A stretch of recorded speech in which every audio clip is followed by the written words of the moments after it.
Welcome back to my YouTube channel teaching world classes and आप पढ़ रहे हैं macro economics with Purnima. Today we learn chapter 2 basic concepts of macro economics, जो कि class 12 का chapter है, आपकी क्लास 12 मैक्रो इकोनॉमिक्स का। ओके, चलिए स्टार्ट करते हैं। Basic concepts of macro economics. What is macro economics? Macro economics जो आप होल लेवल पर इकोनॉमिक को कंसीडर करते हैं, एग्रीगेट लेवल पर, एग्रीगेट ऑफ फैक्ट्स, तो उसको हम बोलते हैं मैक्रो इकोनॉमिक्स। आज हम लर्न करने वाले हैं बेसिक कॉन्सेप्ट्स। मैक्रो इकोनॉमिक्स में कौन कौन से हमारे बेसिक कॉन्सेप्ट्स आते हैं? First is domestic territory. What is domestic territory? It refers to geographical territory administered by government within which person goods and capital circulate freely, जिसमें हम अपने गुड्स कैपिटल को सर्कुलेट कर सकते हैं फ्रीली, जो हमारी एक लिमिट्स है, ठीक, उसको बोलते हैं domestic territory. Next, in addition to political frontiers, domestic territory also include ships and aircrafts on and operated by normal residents between two or more countries. That is okay. Next point is fishing vessels, oil and natural gas rigs and floating platforms operated by the residents of a country in a international waters where they have exclusive rights of operation. Done. Embassies आपने सुना होगा। Embassies क्या होती है? जैसे अलग अलग countries में होती हैं। हमारे इंडिया की एम्बेसी अलग अलग कंट्रीज़ में होगी, जो यहाँ के बारे में पूरी नॉलेज देगी। Consulates and military establishments of country located abroad, जो अब्रोड में होती हैं उनको बोलते हैं एम्बेसीज, कंसुलेट्स और मिलिट्री इस्टेब्लिशमेंट्स। आगे हम देखते हैं domestic territory does not include. Domestic territory में क्या इंक्लूड नहीं होता है? Embassies, consulates and military establishments of a foreign country, ये हमारा डोमेस्टिक कंट्री में, डोमेस्टिक टेरिटरी में इंक्लूड नहीं होता है। इंटरनेशनल ऑर्गेनाइजेशन लाइक यूएनओ, यानी कि United Nation organisation, world health organisation etcetera, located within the geographical boundaries, जो हमारी जोग्राफिकल बाउंड्रीज के अंदर होती हैं कंट्री की, तो वो भी हमारी डोमेस्टिक टेरिटरी में इंक्लूड नहीं होती हैं। What is normal resident? Second term is normal resident. Clear?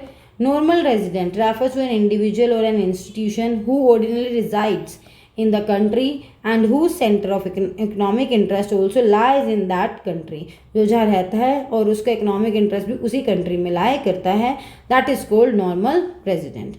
Center of economic interest implies two things. Center of economic interest में दो things imply करती हैं. First is the resident lives or is located within the domestic territory. The resident carries out basic economic activities of earnings, spending and accumulations from that locations. Clear है इतना? हमने first पढ़ा what is domestic territories. Domestic territory में क्या include होता है, domestic territory में क्या इंक्लूड नहीं होता है। नेक्स्ट हमने रीड किया है नॉर्मल रेजिडेंट्स। नॉर्मल रेजिडेंट्स की क्या क्या टू थिंग्स थी। Next point is following are not included under the category of normal residents. ये कुछ पॉइंट्स हैं जो आपके नॉर्मल रेजिडेंट्स में इंक्लूड नहीं होते हैं। फॉरेन विजिटर्स एंड टूरिस्ट, ये आपका नॉर्मल रेजिडेंट नहीं है। Foreign staff of embassies, official, diplomats and members of the arm force of a foreign country located in the given country, ये भी आपका नॉर्मल रेजिडेंट में इंक्लूड नहीं होते हैं। International organisation like UNO, WHO etcetera, they are considered as normal resident of international areas, ये भी international areas में कंसीडर होते हैं। Employees of international organisation are considered as resident of countries to which they belong and not to the international area. Exceptions क्या है इसकी? कुछ exceptions point given है आपको यहाँ पर, इसमें छोड़ का एक्सेप्शन मतलब इनको छोड़ का। If employees are working in international organisation for more than 1 year, limit याद रखिएगा, more than 1 year they become the resident of that country. अगर वो 1 साल से ज़्यादा काम कर रहा है कहीं पर, तो वो उसी कंट्री का रेजिडेंट बन जाएगा from which organisation is being operated, जहाँ पर वो उस ऑर्गेनाइजेशन में ऑपरेट कर रहे हैं। क्रू मेंबर्स जो होते हैं of foreign vessels, commercial travellers and seasonal workers provided their stay is less than 1 year, ठीक है, वो भी आपका क्या हो जाएंगे, उसमें एक्सेप्शंस है इसकी। Border workers, they are considered as normal resident, इनको भी नॉर्मल रेजिडेंट कंसीडर किया जाएगा of the country where they live and not where they work, जहाँ वो रहते हैं वहीं के नॉर्मल रेजिडेंट कंसीडर किए जाएंगे। ऐसा नहीं कि जहाँ वो काम कर रहे हैं वहाँ के normal resident. What is citizenship? Important term है सिटीजनशिप को याद रखिएगा। What is citizenship? It is legal concept based on the place of birth of the person और some legal provisions allowing a person to become a citizen. Indian citizens arise in two ways से citizenship arise होती है India में. When a person is born in India, जब वो India में born हुआ, ही acquire automatic citizenship of India. A person born outside India applies for citizenship and Indian law allows him to become Indian citizen. Clear. वो कहीं outside India born हुआ था but उसने apply कर दिया इंडियन सिटीजनशिप के लिए और इंडिया के लॉ ने उसको अलाउ भी कर दिया. What is residentship. अब रेजिडेंटशिप क्या होता है, ये भी इंपॉर्टेंट टर्म है, आपको इसको भी अच्छे से करना है. Residentship, it is an economic concept based on the basic economic activities performed by a person. An individual is a normal resident of a country if he ordinarily resides in the country more than 1 year. कितना time है, more than 1 year, and his center of economic interest also lies in that country. Okay. Example, a Chinese living in India for more than 1 year is a normal resident of India. Okay. However, he is not a citizen or national of India as he does not hold citizenship of India. Correct. It means a person can be a citizen of one country and at the same time a resident of another country. वो एक time में एक country का citizen हो सकता है और दूसरी कंट्री का रेजिडेंट हो सकता है. Concept of domestic territory and normal resident. अब आपको ये समझना होगा, बहुत अच्छे से समझिएगा इसको भी. डोमेस्टिक टेरिटरी क्या होता है, नॉर्मल रेजिडेंट क्या होता है. Domestic product includes production activities of production unit located in the economic territory irrespective of the fact whether carried out by resident or non-resident. The money value of domestic product is termed as domestic income. इसी को हम क्या बोलेंगे, domestic income बोलेंगे. Domestic income को किससे denote करते हैं, आगे हम पढ़ेंगे. इसको हम डिनोट करते हैं जीडीपी एट एमपी से. सॉरी, डोमेस्टिक इनकम है ना NDP at FC.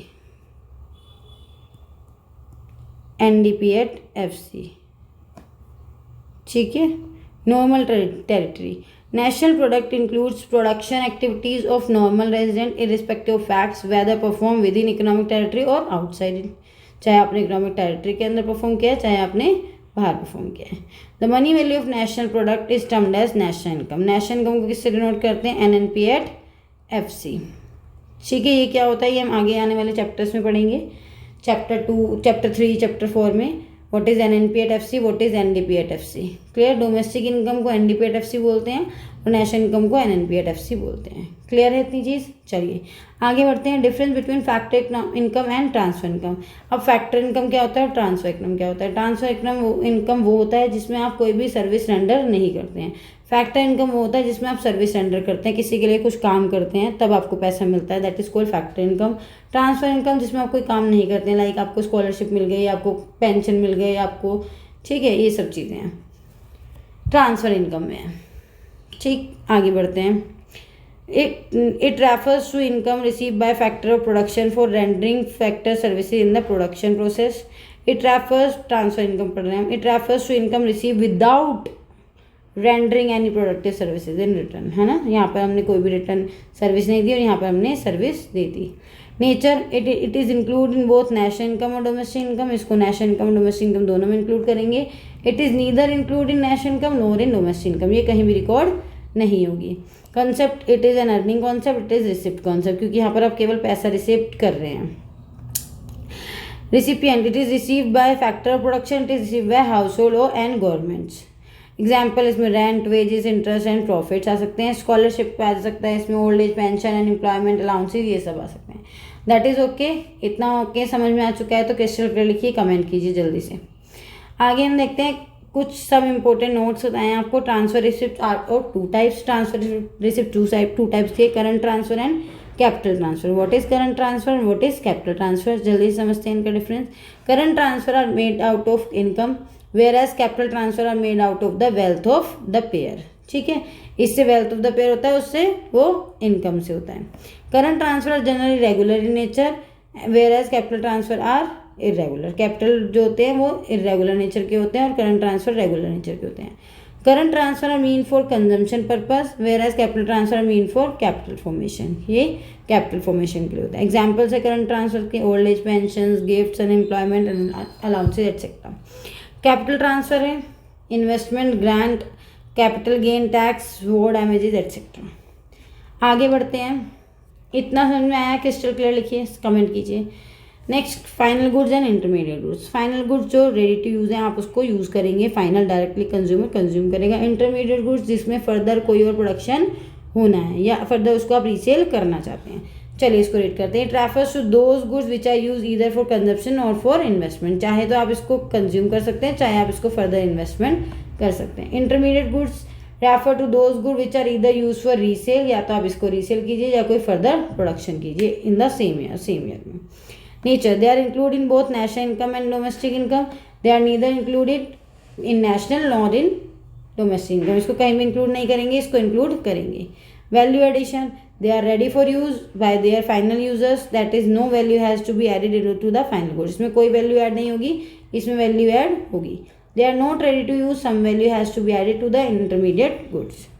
product boundary, they have crossed the production boundary, they are still within the production boundary। ये production boundary के अंदर रहते हैं। एग्जाम्पल जैसे milk purchase by household for consumption, car purchase as an investment, milk use in dairy shop for resale, coal use in factory for further production. That is okay. चलिए इतना clear हो गया? Crystal clear लिखिए। One short video है chapter 2 की, basic concept of macro economics. समझ में आ रहा है तो थम्स अप कीजिए, लाइक शेयर सब्सक्राइब करना नहीं भूलिएगा।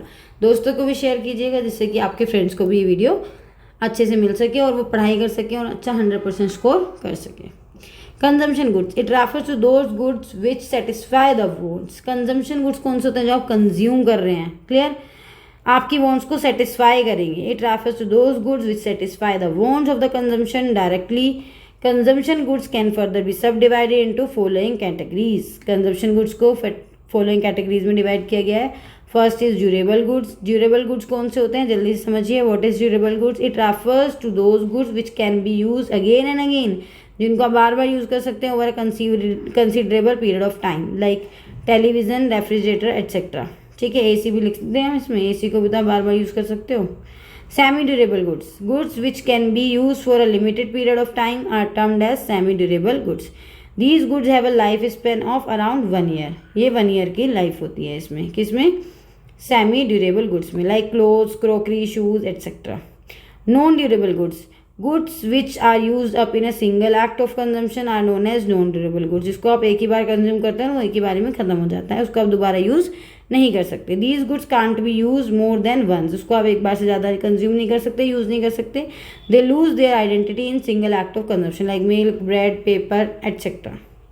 Services, it refers to non material goods which directly satisfy the human wants. They are intangible activities, they can never be seen and touch. For example service of teacher, doctor, bank etcetera. ये हमारी intangible होती है, जिनको आप देख नहीं सकते और छू नहीं सकते। Next, capital goods. What is capital goods? Capital goods are those final goods which help in production of other goods. Other goods and services को प्रोडक्शन करने में जो हेल्प करता है वही आपके कैपिटल गुड्स होते हैं। Example plant and machinery, equipment etcetera. They are used in future for productive purpose and have expected lifetime of several years। कुछ सालों की इनकी लाइफ होती है, आगे जो ये 4 साल, 8 साल, 10 साल, many more years। They do not lose their identity, अपनी आइडेंटिटी को लूज नहीं करते in the production process, that is they do not get merged in the process of production। ना ही ये मर्ज होते हैं प्रोसेस ऑफ प्रोडक्शन में। They need repair or replacement over time as they depreciate over a period of time। क्योंकि time के साथ अपनी value घिसती रहती है इनकी, तो इन्हें रिपेयर की रिप्लेसमेंट की जरूरत पड़ती रहती है। They have derived demand as their demand is derived from the demand for the other goods which they help to produce। Next चढ़ते हैं हम basis, consumption goods and capital goods. What is consumption goods and capital goods? Consumption goods वो हैं जो हमारी human wants को directly satisfy करेंगे, और कैपिटल गुड्स वो हैं जो आपका फर्दर प्रोडक्शन में हेल्प करती हैं। Satisfaction of human wants, these goods satisfy human wants directly, so such goods have direct demand। it includes durable goods, semi durable goods, non durable goods and services। that is okay। मैंने आपको 4 types बता दिए कौन कौन से होते हैं goods. such goods satisfy human wants indirectly, so such goods have derived demand। production capacity, they do not promote production capacity, they help in raising production capacity। expected life, most of the consumption goods except durable goods have limited expected life। capital goods generally have an expected life of more than 1 year। Some important points चलिए देखते हैं क्या है। Expenditure of on final goods purchased by household is called consumption expenditure. That is okay. Expenditure on final goods purchased by producer is called investment expenditure. Done है. Final good is equal to consumption goods plus investment expenditure. ठीक है जी, ये भी होता है. Production boundary in the line around the productive sector. The goods within the production boundary are intermediate goods are beyond and final goods. ठीक है. For instance, cotton and thread are intermediate goods. Cloth is a final goods. हाँ जी बिल्कुल है. National income include only final goods. National income final goods में include होगा. ठीक है जी, समझ गए. नेक्स्ट चाहते हैं हम distinguish between depreciation and capital loss. अब डेप्रिएशन और कैपिटल लॉस में क्या डिफरेंस है, चलिए देखते हैं. डेप्रिएशन क्या करता है, transfers to fall in the value of fixed assets. हाँ जी पता है, हमने अकाउंट से पढ़ा है. डेप्रिएशन हमारी एसेट्स की वैल्यू को फॉल करता है due to normal wear and tear, टूट फूट के कारण, टाइम बीतने के कारण. एक्सपेक्टेड ऑब्सोलेंस, कोई भी चेंज इन टेक्नोलॉजी होता है. ऑब्सोलेंस का मतलब होता है चेंज इन टेक्नोलॉजी. आपकी नई टेक्नोलॉजी आ जाती है तो पुरानी की टेक्नोलॉजी की वैल्यू ख़त्म हो जाती है. ठीक है, तो उसकी वजह से. It is also known as current replacement cost, replacement cost of fix capital और कैपिटल कंजम्पशन अलाउंसेस.